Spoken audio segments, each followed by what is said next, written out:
Welcome back, you beautiful people, and welcome to a bit of a different bike check on the channel. Now, this is Neil Donohue's Canyon Lux CF SL 8.0. This thing is a full suspension cross-country racing machine. It's super lightweight. It comes in at 11.4 kilograms. It's got 29-inch wheels, full carbon E13, and I've got these nice gum-walled Vittoria Bonanza tires. Now it can eat up the miles, but it's not just about cross country for this bike. I thought, hell, this thing can eat up the miles. I'm going to strap on some bags, strap on some racks, and go for a big epic ride, just like this. Yes, just like these two racks right here from Topeak. These are the TetraRack M2 on the rear and M1 on the front. Now, this is a quick mounted rack that can be bolted to a full suspension mountain bike or hardtail mountain bike seat stays without the added bolt eyelets for the rack to be bolted to. Now, this thing is essentially not a bolt on, this is a strap on where it can be super adjusted to whatever chainstay you've got. Now, this is unique because you've got this innovative top plate right here that's fully adjustable. So depending on how slack your seat stay is, you can adjust it to make it as level as possible just by undoing those two bolts on there, and likewise on the front. Also, what they've integrated onto this rack is the quick track integrated system, so you can run the Topeak trunk bags. If you're into the pannier game, you can still use those trunk bags on this bike, so you can slide them in, lock them into place, and then release with just a button. Now, that's pretty cool. Now, talking about bags, let's move on to these bags. Yes, these are the Topeak's new pannier dry bags. They come in two different sizes, 20 litres and 15 litres. So I opted for 20 litres on the rear and 15 on the front. Now, this material that they've used is super durable. It is sonically welded, seam sealed material, giving it the weatherproof that it needs to be when you're out there bike packing, when you're going to be hitting some challenging weather. Also, the top here to seal it is rolled up tight with a little Velcro strip and then clipped down, so it stops the water from getting in and all that dust. Talk about dust, I was on some dusty conditions and I didn't really want my camera equipment to be getting full of dust because I was on a solo mission where I was filming myself. That's the bags. They're pretty durable, and I took a hell of a lot of stuff. I used the rack to carry my flip-flops, my tripod, I got some extra water.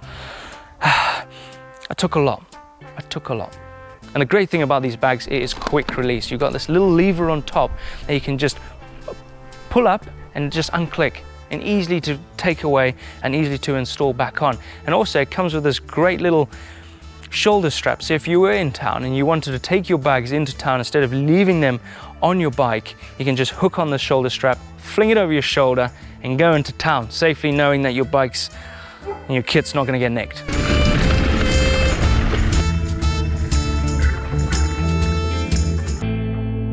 Okay, so it looks like I'm going out for a long week's journey on my own, out in the wilderness, exploring new land. But no, I only went 2 days and 1 night with all this kit.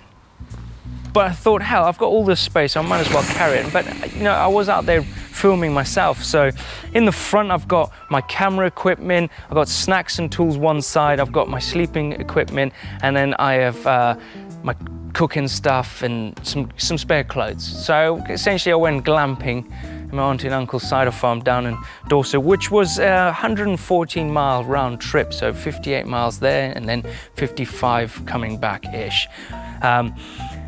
So yeah, there's a lot of stuff here. So people that would look at this and go, hell, you just went for 2 days and 1 night with all this stuff. Yeah, to be honest, I felt it on some of those hills. It was pretty gnarly.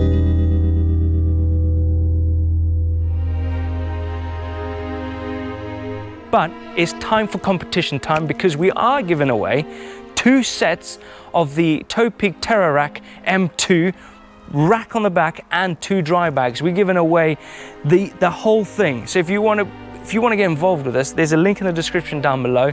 Go down there, add in all your details, and get the chance to win this setup on the rear, which is pretty cool. I carried a lot of stuff there, even carried my flip-flops on the rear. You could put another rack, you're gonna put another bag on top. How cool is that? So don't forget to get involved with that. Hopefully you get a chance to win that. Right, gear breakdown on the bike that I took. Now, this is my Garmin 1030. I used this for navigation, which was pretty handy. I needed it because I had no clue where I was going. Talk about liquid. I had a water bottle here, water bottle in the bag, and this 1.5 litre water bottle here, full of water. I've got my Topeak Ninja tool here. It was the only tool I took, and I didn't really need it that much. Got my Topeak pump. I'm glad I didn't suffer from any fatal punctures because I hate punctures. In the front, I carried all my essential valuable goods. So in the front here and this side, drive side, little tip for you, if you've got something expensive, put it drive side, because you're always going to put your bike down non-drive side. You don't want to put it on this side, only because you're gearing. So I put my camera equipment in the front. So I got 2 bags for camera equipment because I was doing all my own filming. So there's a camera in there, and I've got GoPro mounts and cables and charging, because I didn't have any electricity, so I took power banks. So that's all in there. That's pretty much what I took in that front one. In the rear, this is where I trusty GMBN coffee mug. That's essential. Coffee in the mornings, 100%. This was where I carried my clothing, my coffee facilities. I only took coffee because I was staying with my auntie and uncles, and they supplied the food. So I had coffee and dirty clothing, boxes, and I didn't come empty-handed because I went to the cider farm. So I came back with a bottle of cider. That needs to go in the fridge. I took lights, front and rear, depending on, you can never underestimate how long your journey is going to take. It does say it's going to take 6 hours, but it could take longer. So I packed fully charged lights, front and rear. And this is just my hammock, my sleeping bag, the hammock again, and I got a towel. My towel, which I needed a shower after that day. It was super, super hot. Now on the rear, this is my tripod and my flip-flops. I didn't take anything else apart from the clip shoes I was wearing and my flip-flops. This side is, well, I have no idea.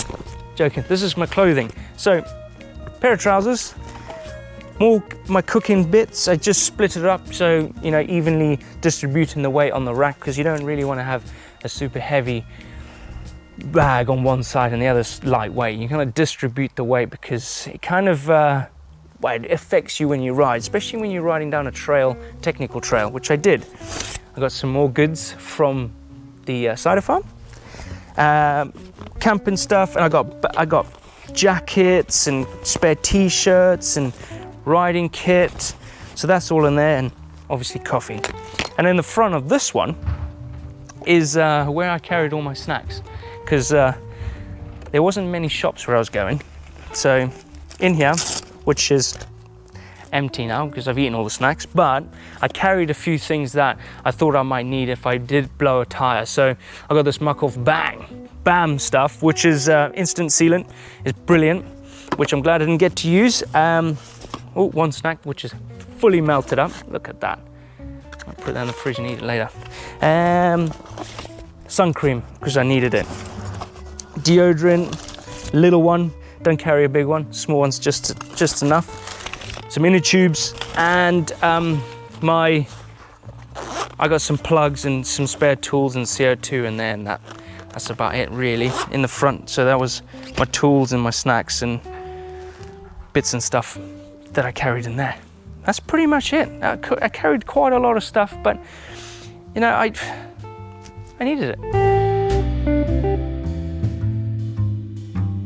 When I'm out there on the bridleways or any road orientated unpaved roads and there's walkers and stuff, obviously safety first. I take my bell with me. Neil will not like that, but hell, gotta let people know I'm coming. Right, this top plate is innovative. It's super clever. So depending on how slack or steep your seat stays are, you can adjust it with these 2 bolts right here. So you loosen them off like this, and you can adjust it to wherever you want. So obviously that is not level one bit. So you can just move it to wherever you want. You can go as steep or slack depending on how steep your seat tube is. You can adjust it to where you want. Look at this.